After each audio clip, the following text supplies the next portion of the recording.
Let it be a Nick and Jane, and let it be a Mr. Smith, a banker of Nick and Jane. They both keep their money in his bank. That's why we use the title Mr. Smith with respect. Nick really wants to buy, well, let's say Jane's bicycle, but he has no money. More precisely, he has money, but not enough, only $10, while Jane wants $100 for her precious bicycle. That's a problem. What should Nick do? Well, this bicycle is so desirable. He gives Jane his $10 as a deposit and asks plaintively not to sell the bike to anyone. He says that he will bring the rest of the money soon. At the same time, he runs to his bank, to the respected Mr. Smith, to get a loan for the missing $90. As ill luck, Mr. Smith has no money at this moment, but he knows perfectly about $10, which Nick gave to Jane. And where will Jane bring his money to? That's right, she will put these $10 in her lovely bank to the same Mr. Smith. Therefore, Mr. Smith asks Nick to come back tomorrow, in the hope that tomorrow he will get these $10. And everything happens this way. The next day, Jane brings $10 to the bank. The bank provides Nick these $10 on credit. Nick immediately gives them to Jane. She again puts them in a bank. The bank again provides Nick these $10 on credit, etc. As long as Nick the fool will gather enough money for the bicycle. Don't you get confused yet? Be patient, I told you. These demons have been trying to confuse you during 1,000 years.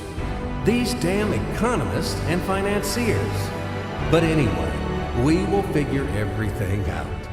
So what do we have in the end? Nick finally got the bike from Jane. Wow!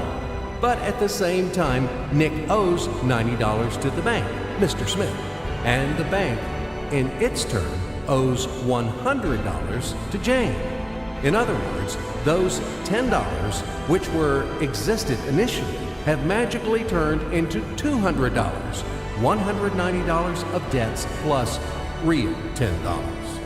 But these $10 would also turn into $1,000, even in $1 million or $1 billion, if Nick would make a more expensive purchase.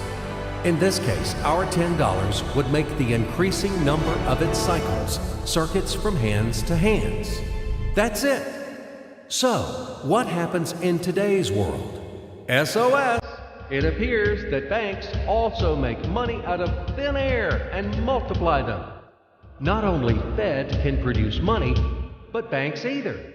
In short, everybody can do this, except you and me. We are not in the business at this celebration of life.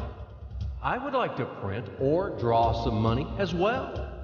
In fact, these banks multiply money without any control.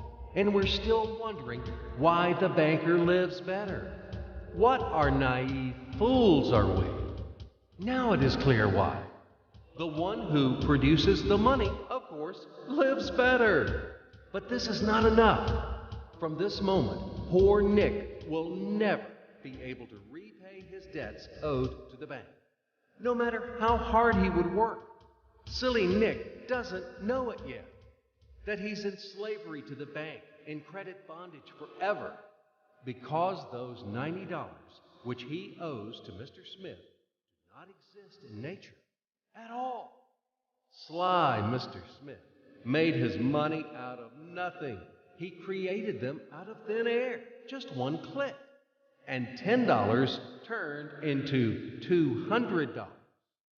Yes, but you can object